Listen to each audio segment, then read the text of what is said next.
Wakil Gubernur Sumatera Selatan Mawardi Yahya melantik 48 orang pejabat struktural eselon 2, 3, dan 4 di lingkungan Provinsi Sumatera Selatan, tepatnya di Aula Putri Kembang Dadar BPSDM Provinsi Sumatera Selatan.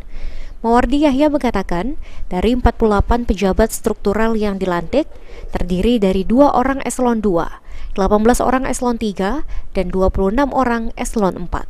Pelantikan ini merupakan perputaran jabatan yang dianggap kurang pas.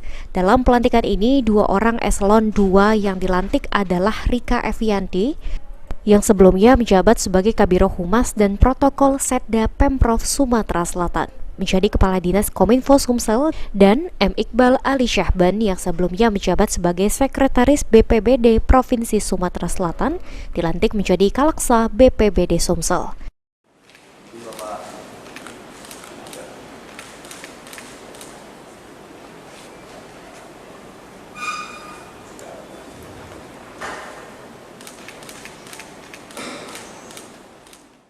Adanya mungkin rotasi ya, yang mungkin yang kurang pas di sini.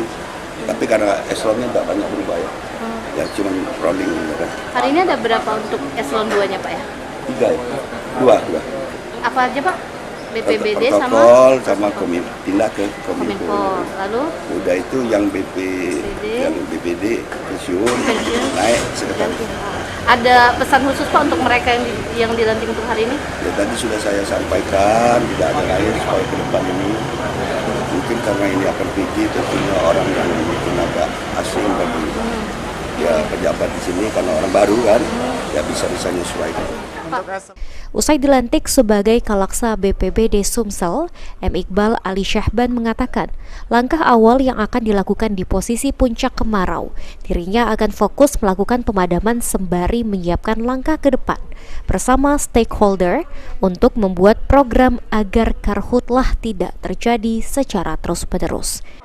Untuk sekarang kan kena pemadaman yang kebakaran ini lagi masa puncaknya, langkah utama itu melakukan pemadaman sambil kita menyiapkan langkah-langkah untuk ke depannya, jangan sampai kejadian seperti Karhutlah ini berulang-ulang karena seperti yang kita ketahui kebakaran ini tidak mungkin harus timbul dewek kan, pasti ada penyebabnya, entah itu kelalaian manusia maupun kesengajaan. Untuk itu kita lagi bekerja sama stakeholder terkait, kita buat program yang agar Karhutlah ini tidak terjadi terus-menerus.